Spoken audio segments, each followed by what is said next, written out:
Welcome to TradersArmy.com, defending your right to build wealth and preserve capital for generations to come.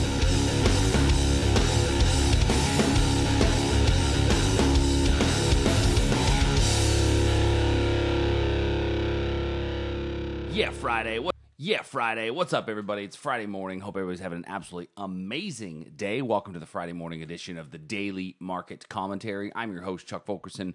Hopefully, you guys all had a great trading day yesterday. No DMC yesterday as we do our live trading room at TradersArmy.com. But remember that the lines that we put on the charts, we leave them on the charts. I always say it's the good, the bad, and the ugly. And yesterday there was some good, yesterday there was some bad, and yesterday there was some ugly. So we'll take a look at all of them. So if you're new to the channel, do me a favor, click the subscribe button and hit the notification bell so you get the alerts as they come up. And if you're not new to the channel, do me a favor, leave a comment, leave a like, leave something down below so people know that humans are actually paying attention. So this morning we are up pretty big in the S&P.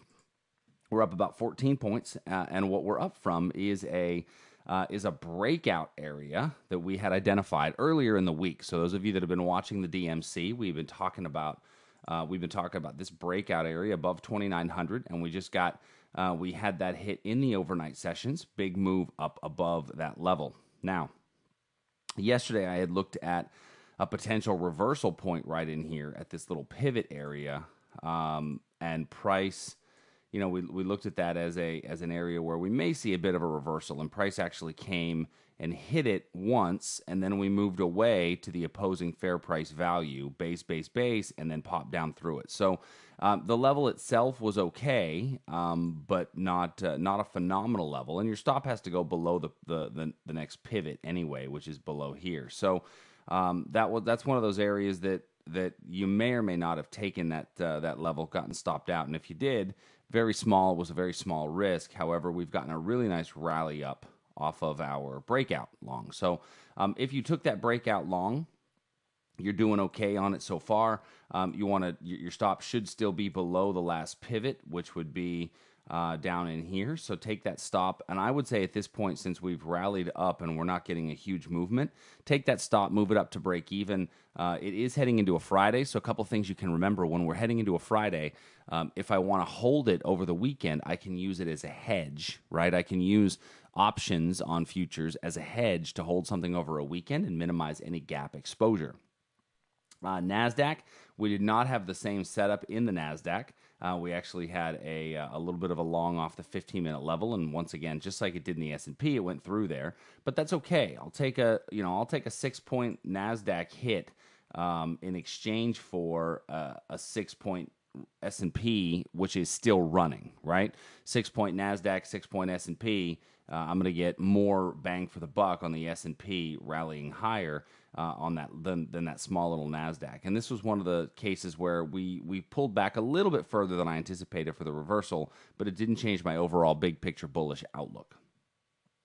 Next, looking at crude oil. Now, crude oil was our best trade of the day yesterday, as we had looked at crude, and crude came down into our reversal zone in the late morning and then rallied up pretty much all day, hitting our profit target. Now, price in crude rallied up all day, hit our profit target, and actually went through and is continuing to go higher. So if you're in the crude long, I think now is a great opportunity to take your stop and move it up underneath this area.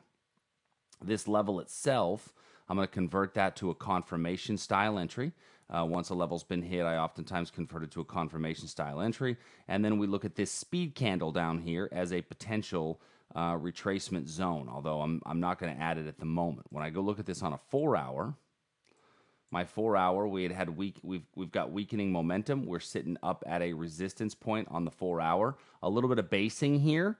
If we base in front of the level, then it turns into a potential for breakouts. Remember that when I'm looking at a breakout trade, I need to see that basing as an opportunity for something that I might want to get long and might want to take the breakout trade. Now, this also becomes an opportunity to take a look at a position over the weekend. And if you want to hold it over the weekend, remember that you can trade options on futures to act as a hedge. I know the biggest risk that a lot of people feel exists when they're trading futures is the gap risk, right? The gap risk over a weekend and holding those swing trades. Some of the best trades that I see people make are trades that they hold on to for longer term, right? It gets real sexy to look for, oh, I made $200 today or $300 today, but it's less sexy to hold on for $4,000 for 7 days, right? For some reason, we tend to forget about that fact, right? I mean, look at how over, in the last, I don't know, let's just use the first to the eighth. Crude oil went from 58 to 62, right? To 62.60.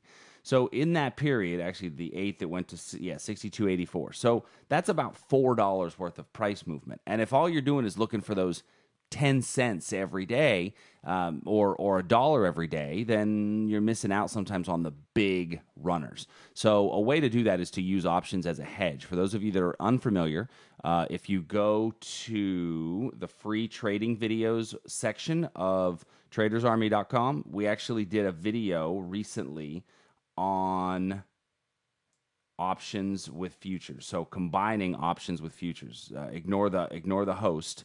But we did a video on how to combine options with futures. So if you're so inclined, feel free to grab and take a look at that one. That actually was a pretty good class that we did, but it might help you to understand options on futures. One real quick public service announcement. I'm doing the BP bike for multiple sclerosis, the MS 150, with my brother-in-law. He and I are gonna be biking from Houston to Austin. So my brother-in-law and I, it's the Traders Army and Empire Trading team. So if you guys are interested in joining, helping us get hit our goal, I'd love it if you would give us a small little donation, or at least pass it on to anybody that would. If you know anybody that would help do that, that would be amazing for the two of us. I'll put a link to this in the comment section below. It would really, really mean a lot for us if you could help us to get there. All right, back to the analysis. Let's go to gold. I just happen to have that one up, so I wanted to throw that in there. All right, gold. So looking at gold, I have some really nice levels down here that I identified as potentials for reversals, and I still like both of these levels. All right, I've got that 1307 by 1308, and then up above it is 1310 by 1311. So one of these is a confirmation, one of them is a limit entry, and we were looking at this yesterday. The market was here. Well, we traded down most of the day and traded down to our potential breakout area. Now, this breakout area was an area where we anticipated price could have movements, but there was something missing from this breakout. Okay, leave a comment down below if you know what was missing from this breakout trade. There was something missing from that breakout trade, and which makes it an invalid opportunity. There's a little bit of a quiz. Let's see if you know what was missing. Now we're starting to get a little bit of a rally up. If I were to identify a little bit of a trend channel on here, we will see that we're getting a bit of a rally up in a trend channel fashion, but we're also forming that shape. And when I say that shape, I'm talking about my favorite price shape. And my favorite price shape is a bear rally, bear rally, bear rally, or it's a bull pullback, bull pullback, bull pullback. So either the bear rally short or the bull pullback long is my favorite price. Well, what are we putting in at the moment? Well, at the moment we are putting in a potential for a bear rally, okay? And we're coming into an area that could work as a pretty decent level of supply. So as I look at this at the moment, it actually is in a potential reversal point now. When I look at it on the 4-hour chart, I don't see the area quite as clearly, and that's the only issue that I have with it. But I definitely have a more bearish stance.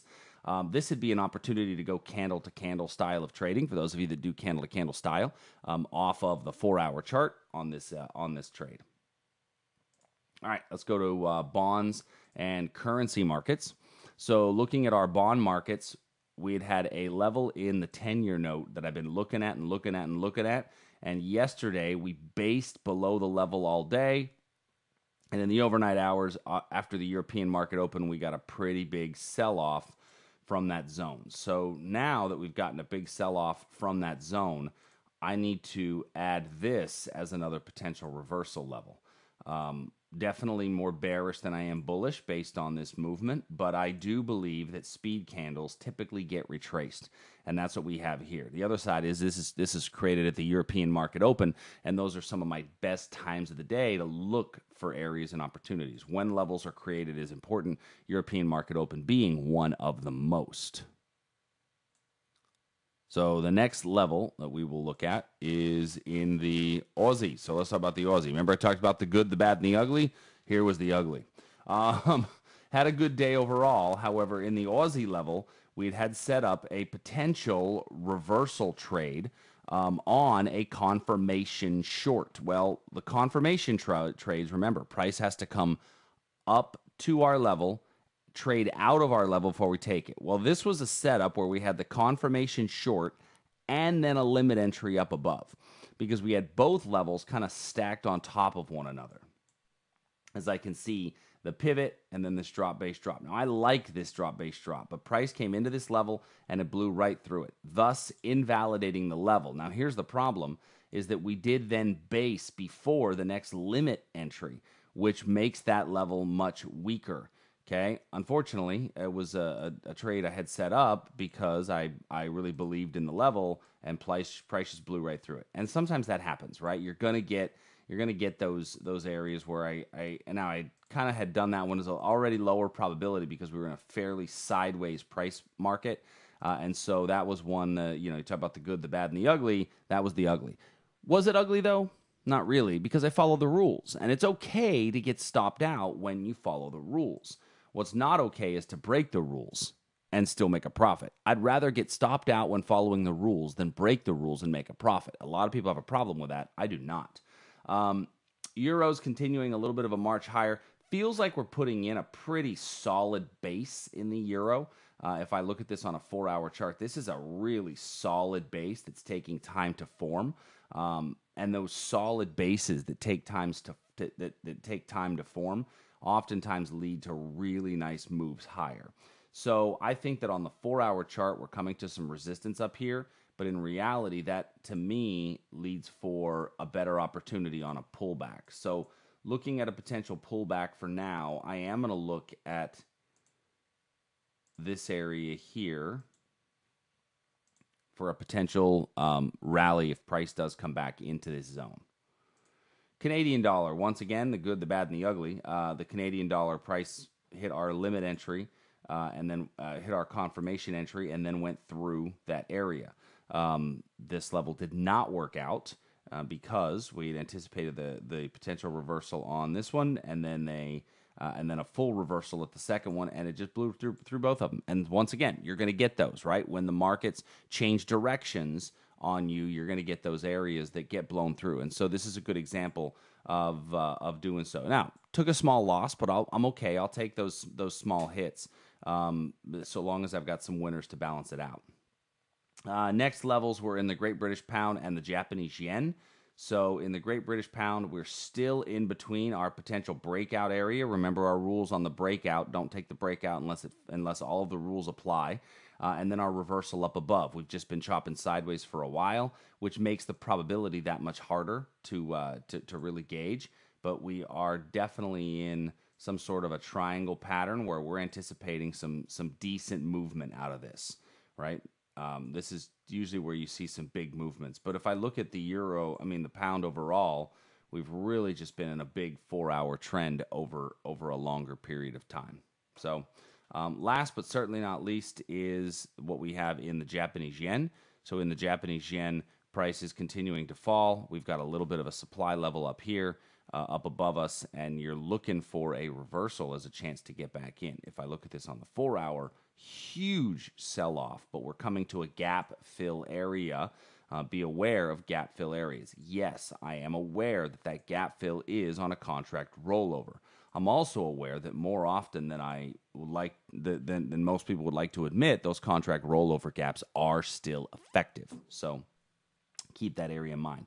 Remember, we're heading into the weekend, so as we head into the weekend, make sure that you are hedging any of the risk that you have, and futures, options on futures help to do that and stave that risk off. So if you're in that long S&P trade, let it go, baby. Let it go. This could be this could be a great way to send you into the weekend. If you're not, then keep watching the commentary. Hopefully you find some levels that work out for you. And there's some losses that were in there as well, and those are always going to happen, and we're going to take those, right? That's part of trading, is how do I handle the losses that are in there. And that's part of the reason why I leave the lines on the charts, is for us to be able to understand why the losses occur over time. And that's, go back and look. We do this video every day, so you can go back and track, okay, how did this level work? How did that level work over time, and take a look at what price tends to do. And that was, this is what I love about doing this as a YouTube channel, is it becomes a living anthology of levels, right? It becomes a living anthology of levels because it's the same instructor every day looking at the same levels, and that's one of the things people have told me that they like the most about it. So hope you guys have a great weekend. If you have any questions, email me, support@tradersarmy.com, and then also leave a comment down below if there's any educational topics you'd like to see covered. I'm thinking into my next webinar that I do. I did one a couple of months back on those future options on futures. Give me a comment down below in a topic you'd like to see a webinar on. Thanks so much, everybody, and I will see you on Monday morning. Peace out.